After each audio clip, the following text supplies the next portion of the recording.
So students, इस video में हम लोग एनिमल टिश्यू का फर्दर पार्ट करने वाले हैं और हम करने वाले हैं the types of epithelial tissue. तो अगर मैं टाइप्स की बात करूं तो देखो, टाइप्स हैं दो टाइप के। एक होता है सिंपल एपिथेलियल और एक होता है complex epithelial. Simple, complex. Simple यानी जिसमें एक लेयर हो वो सिंपल। कॉम्प्लेक्स यानी जो मल्टी लेयर हो। तो जिसमें मल्टी लेयर वो कॉम्प्लेक्स, जो सिंगल लेयर वो सिंपल। मल्टी लेयर वाला कॉम्प्लेक्स। बट ये इतना सिंपल नहीं है पढ़ना। सिंपल के बहुत सारे टाइप्स हैं, कॉम्प्लेक्स के बहुत सारे टाइप्स पढ़ने हैं हमें, चाहे ये वाला हो चाहे ये वाला हो। एक बात आपको ज़रूर याद रखनी है कि ये सबसे ऊपर प्रेजेंट होंगे। दूसरी बात ये याद रखनी है, they will always lie on the basement membrane. तो दूसरी बात ये ज़रूर आपको याद रखनी है।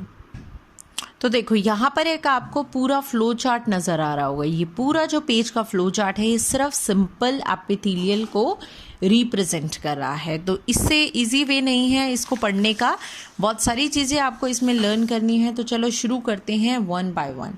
सबसे पहले हम पढ़ रहे हैं सिंपल स्क्वेमस एपिथेलियम, जिसको पेवमेंट एपिथेलियम या टेसलेटेड एपिथेलियम भी बोला जाता है। What is this?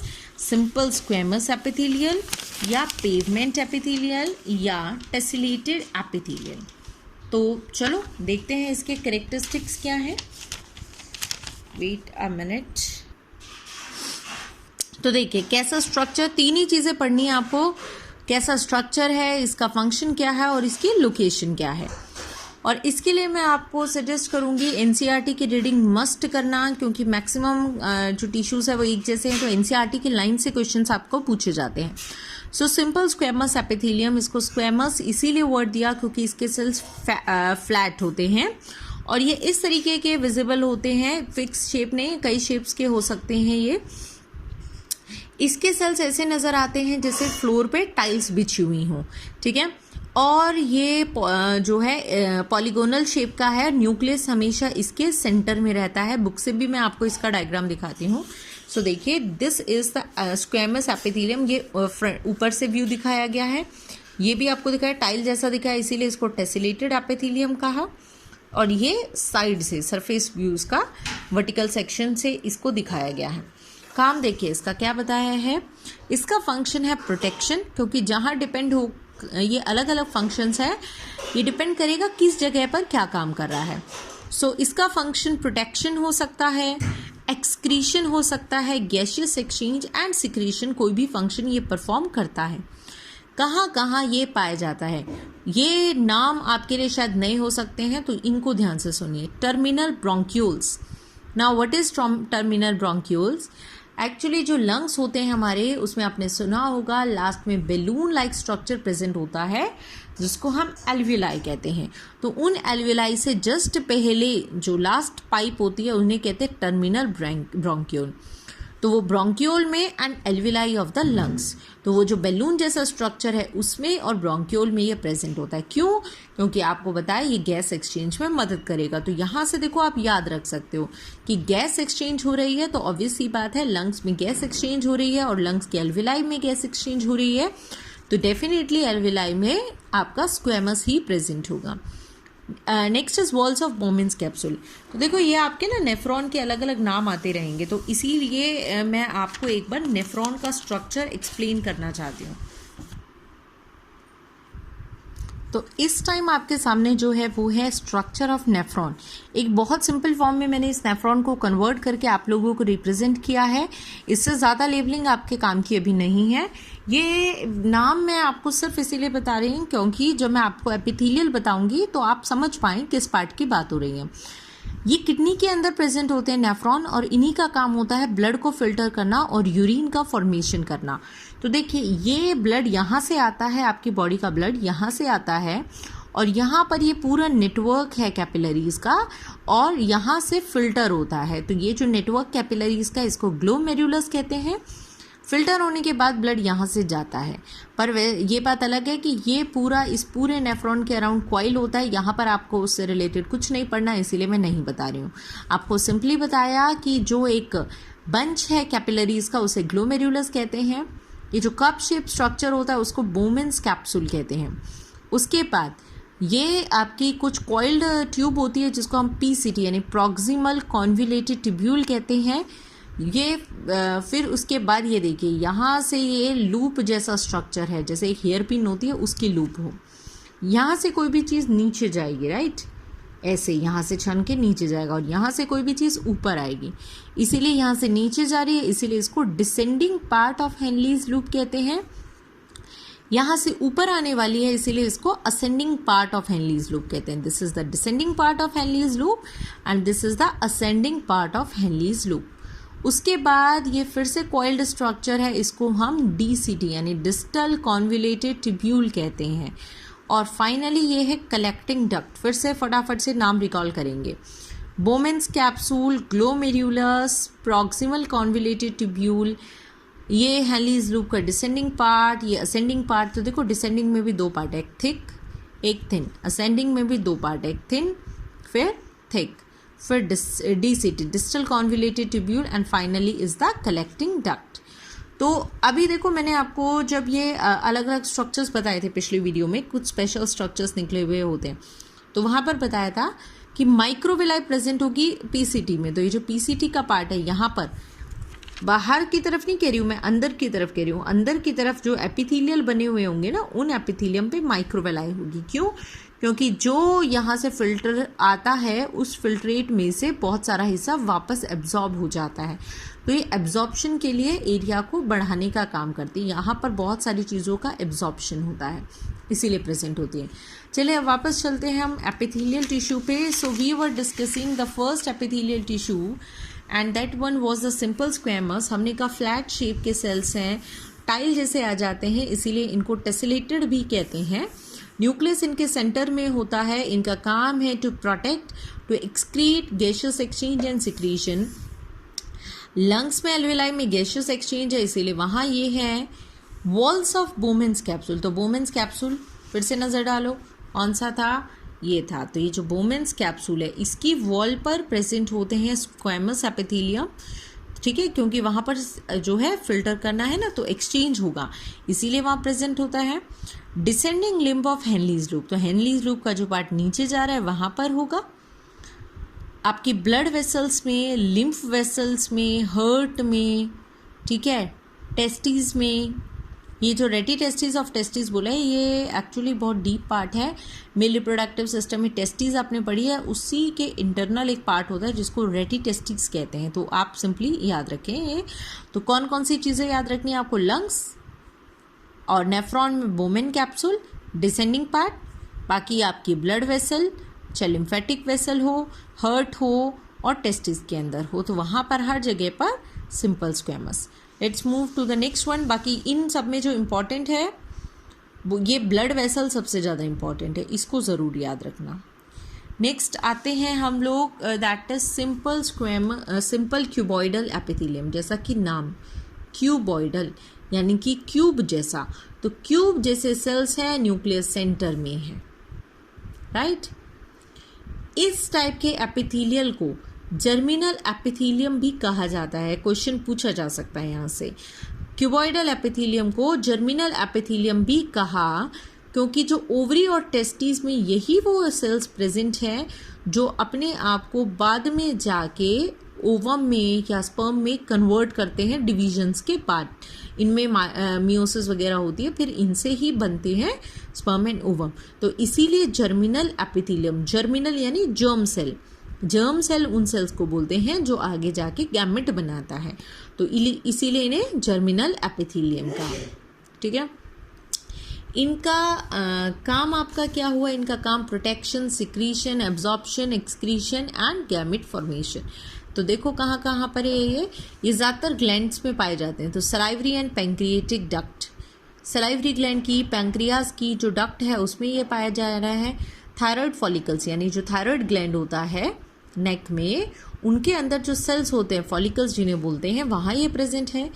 नेफ्रॉन के पीसीटी और डीसीटी वाले हिस्से में, पीसीटी और डीसीटी में, तो अब याद करो, यहाँ पे आपको कुछ याद होगा। यहाँ पे बोमेन्स कैप्सूल की वॉल में सिंपल हो गए, पीसीटी में आपके क्यूबॉइडल हो गए DCT में भी क्यूबॉइडल हो गए, ठीक है, और यहाँ पर भी स्क्वेमस हो गए। वैसे एक बात मैं आपको बता देती हूँ नेफ्रॉन के बारे में, तो यहीं से आपको आसानी से याद हो जाएगा। स्क्वेमस कहाँ कहाँ है? स्क्वेमस वुमेन में है और ये पतली वाली जगह है, ये जो थिन पार्ट है पूरा उसमें स्क्वेमस है, राइट। और आपका क्यूबॉइडल कहाँ है? PCT में, इसके थिक सेगमेंट में, इस थिक सेगमेंट में, DCT में, इस पूरे में आपका क्यूबॉइडल है, याद रहेगा। और ये वाला जो है कलेक्टिंग, इसमें क्यूबॉइडल कॉल्यूमनर दोनों रहते हैं, तो ये ज़रूर याद रखना है, इसके पार्ट्स पूछे जा सकते हैं। बैक तो यहाँ आए तो यहाँ पर क्या बोला, और PCT DCT ऑफ नेफ्रॉन हो गया। Choroid and iris of I. Choroid क्या है? आई को देखें, ह्यूमन आई को, तो जो सेकेंड लेयर होती है ह्यूमन आई की बैक साइड से, सबसे थर्ड तो आपको पता है रेटिना होती है, रेटिना से जस्ट पहले आउटर तरफ जो लेयर होती है उसको कोरोइड कहते हैं। आइरिस ऑफ आई, आइरिस क्या है? जो आंखों को कलर दे रही है और पिपल के साइज को कंट्रोल कर रही है, वहाँ पर भी यही है। रेटिना ऑफ आई यानी कि आंख के पीछे से सेकेंड एंड थर्ड दोनों लेयर, कोरोइड और रेटिना, दोनों में स्क्वेमस एपिथेलियम है। यहाँ पर आपको आइरिस ऑफ आई पूछा जा सकता है, इंपॉर्टेंट ये वाला है। थायराइड फॉलिकल और नेफ्रॉन तो है ही important.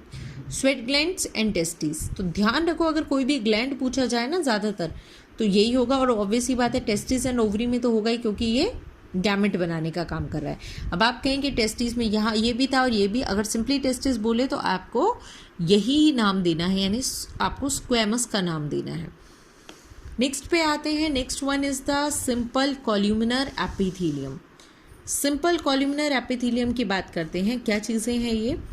These are the elongated cell, यानी कि लंबे सेल्स हैं, इलोंगेटेड सेल हैं, जहाँ पर क्या कह रहे हैं, न्यूक्लियस है, पर ये न्यूक्लियस बेस की तरफ है। ये देखो, उन दोनों में सेंटर में था, पर यहाँ पर जो न्यूक्लियस है वो बेस पर प्रेजेंट होता है, ठीक है। मैं आपको दिखा भी देती हूँ उसका डायग्राम, ये देखिए बुक का डायग्राम, ये देखिए, ये है कॉल्यूमनर, बेस पर न्यूक्लियस है, लंबे टॉल सेल्स हैं। इसमें देखिए ये स्क्वेम आपका क्यूबॉइडल था, क्यूब जैसे हैं, और सेंटर में आपके न्यूक्लियस था। तो देखिए क्या कहा यहाँ पर, सिंपल कॉल्यूमनर टॉल सेल्स हैं जिनमें न्यूक्लियस बेस पर है, इनका काम प्रोटेक्शन, सिक्रीशन, एब्जॉर्प्शन। अब प्रोटेक्शन, सिक्रीशन, एब्जॉर्प्शन सब में आ रहा है, तो अपनी NCERT के अकॉर्डिंग परफेक्टली लर्न करिए, बाकी वैसे सभी का फंक्शन है। कहाँ कहाँ प्रेजेंट होता है कॉल्यूमिनर एपिथेलियम? ज़्यादातर आपको याद करने का हिसाब बताऊँ मैं, कॉल्यूमिनर एपिथेलियम उस सब जगह है जहाँ पर लंबा एरिया हो, तो वहाँ पर ये लंबे लंबे सेल्स एरिया को कवर करते हैं। जैसे स्टमक में काफ़ी एरिया है, होलो एरिया स्पेस होता है वो, gall bladder, intestine, bile duct, gastric gland, pancreatic lobule, तो जहाँ पर भी ऐसे हैं, यानी मेनली जो यहाँ क्वेश्चन पूछा जाता है वो स्टमक और इंटेस्टाइन से पूछा जाता है। तो स्टमक और इंटेस्टाइन में पूछा जाए तो यू हैव टू से कॉल्यूमिनर एपिथेलियम। नेक्स्ट आते हैं, और ऑब्वियसली बात है इन सब पे सीलिया वगैरह आपके हो सकते हैं, सीलिया, माइक्रोवेलाई, ये सब हो सकते हैं। नेक्स्ट आते हैं हम सिंपल सिलिएटेड एपिथेलियम। सीलिया का हम पूरी कैटेगरी अलग पढ़ रहे हैं। सिंपल यानी कि सिंगल लेयर हो, और सिलिएटेड यानी उन पे सीलिया हो, ऐसे एपिथेलियम। तो ये दोनों टाइप के हो सकते हैं, क्यूब सीलिया हो या कॉलमनर हो और सीलिया हो, कुछ भी हो सकते हैं।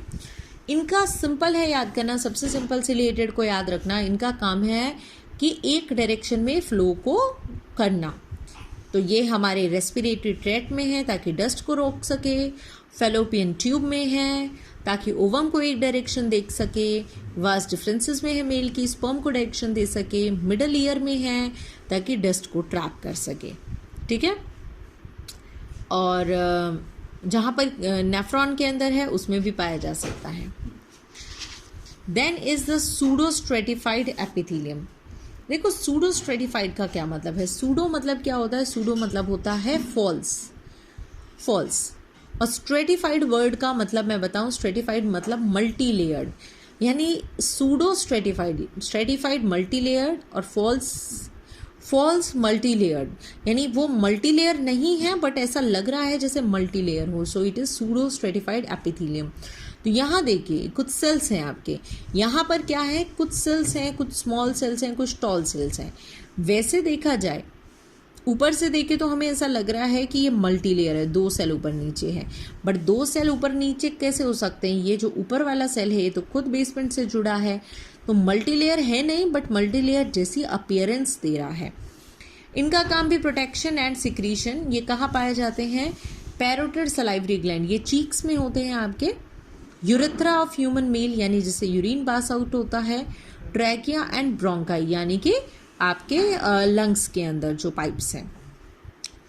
तो let us recall the simple epithelial tissue which we have gone through in this video till now. That simple epithelial tissue is made is of 5 type: simple squamous, flat squamous shaped cells, cuboidal, cube shaped cells, यहाँ पर भी nucleus in the centre, nucleus in the centre, columnar epithelium, nucleus at the base, tall cells, ciliated, वो आपके either cuboidal और columnar having cilia at the top, pseudo stratified which is single layer but appears like multi layered.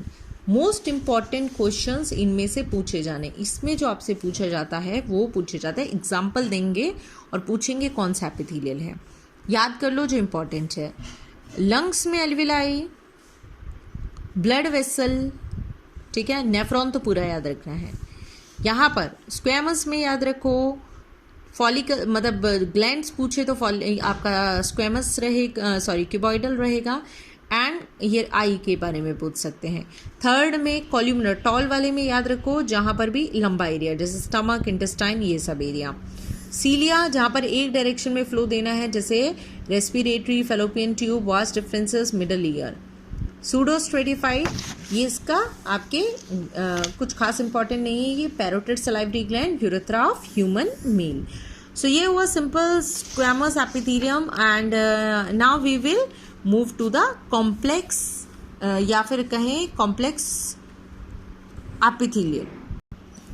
जैसा कि मैंने आपको कहा complex epithelium यानी कि मल्टी लेयर्ड। मल्टी लेयर्ड के बारे में मैं आपको एक चीज़ बता रही हूँ जो फिक्स रहेगी। मल्टी लेयर्ड में ऑब्वियस सी बात है, आप 2 डायग्राम यहाँ देख पा रहे हो, चाहे ये शेप हो चाहे ये शेप हो, मल्टी लेयरिंग कंडीशन आपको नज़र आ रही है। मल्टी लेयर्ड में कौन कौन सी लेयर फिक्स रहेगी वो समझ लो। सबसे नीचे तो बेसमेंट रहेगी, बेसमेंट तो यूनिलेयर्ड वाले में भी होती है। पहली जो लेयर होगी उसकी first layer is the germinative cell की लेयर। Germinative layer is the first layer, ठीक है। ये जो जर्मिनेटिव लेयर होगी, इसमें जो फर्स्ट लेयर होगी वो ज़्यादातर आपकी कैसे सेल्स दिख रहे हैं, ये आपके क्यूबॉइडल दिख रहे हैं, ठीक है, कॉल्यूमनर, सॉरी, ज़्यादातर कॉल्यूमनर रहते हैं, कभी कभी क्यूबॉइडल भी होते हैं, पर मैक्सिमम केसेस में जर्मिनेटिव लेयर यानी द लास्ट लेयर और द फर्स्ट लेयर कहें बेसमेंट साइड से, first layer it is always columnar. Second, जितने भी लेयर, ये सारे सेल्स आपके बीच के जितने भी सारे सेल्स हैं इनको इंटरमीडिएट लेयर कहते हैं। ये सारे सेल इंटरमीडिएट हैं, इनकी शेप पॉलीहेड्रल होती है, और पॉलीहेड्रल है तो इनके मिडल में न्यूक्लियस होगा और नीचे वाले में जर्मिनेटिव में न्यूक्लियस बेसमेंट पे होगा, ठीक है। तो intermediate layer polyhedral, germinative layer cuboidal या कॉल्यूमनर, ये बेसमेंट। अच्छा, अब सबसे टॉप पे लेयर जो है वो हमारी आपकी कहलाएगी अपर मोस्ट लेयर, और जो अपर मोस्ट लेयर होगी वो अलग अलग हो सकती है। कैसे हो सकती है चलिए पढ़ते हैं। तो अब मैं आपको एक चीज़ समझा रही हूँ यहाँ पर, वो क्या है वो देखिए। मैं आपको बता रही हूँ कि मैंने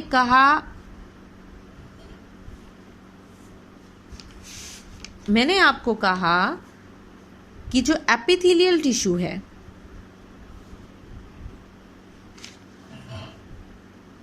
जो एपिथेलियल टिश्यू है वो 2 टाइप का है, राइट। ध्यान से सुनना है इस बात को। एपिथेलियल टिश्यू 2 टाइप का है। कौन कौन से 2 टाइप का? एक हमने कहा सिंपल है, एक हमने कहा कॉम्प्लेक्स है। सिंपल यानी सिंगल लेयर। सिंगल लेयर में मैंने कई टाइप बता दिए। एक स्क्वैमस, स्क्वैमस यानी कि फ्लैट सेल शेप वाले। सेकंड मैंने क्या कहा, मैंने ये क्यों बता रही हूँ क्योंकि कॉम्प्लेक्स इसी से रिलेटेड है। दूसरे क्या बताए आपको मैंने, दूसरे बताए आपके क्यूबॉइडल, क्यूबॉइडल यानी क्यूब जैसे। तीसरे बताए कॉल्यूमनर, कॉल्यूमनर यानी कि टॉल, लंबे। चौथे क्या बताए मैंने, चौथे आपको बताए सिलिएटेड यानी ऐसे जिनके ऊपर क्या हो, सीलिया हो। और पांचवे क्या बताए, पांचवे बताए सूडो स्ट्रेटिफाइड, जो दिखते हैं मल्टी लेयर्ड जैसे, राइट।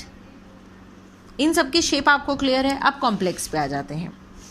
कॉम्प्लेक्स यानी मल्टी लेयर्ड। कॉम्प्लेक्स भी होता है दो टाइप का। Complex is further of two types. कौन कौन से दो टाइप्स हैं कॉम्प्लेक्स के? One is the stratified epithelium, stratified, और दूसरा है ट्रांजिशनल। चाहे स्ट्रेटिफाइड हो चाहे ट्रांजिशनल हो, दोनों के दोनों आपके कैसे होते हैं, मल्टी लेयर्ड ही होते हैं।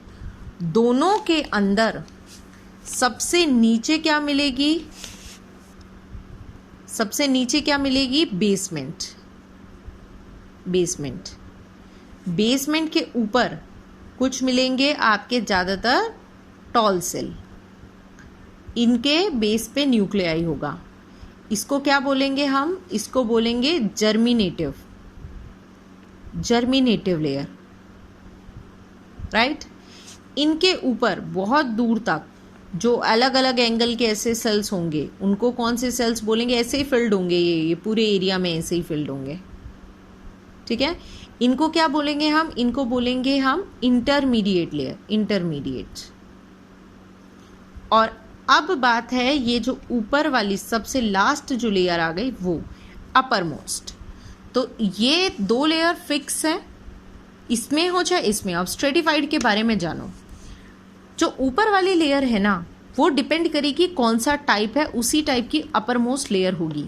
जैसे अपर मोस्ट का पहला टाइप स्क्वैमस, यानी क्या पूरा नाम होगा, stratified squamous complex epithelial tissue, या कहे स्ट्रेटिफाइड स्क्वैमस एपिथेलियल।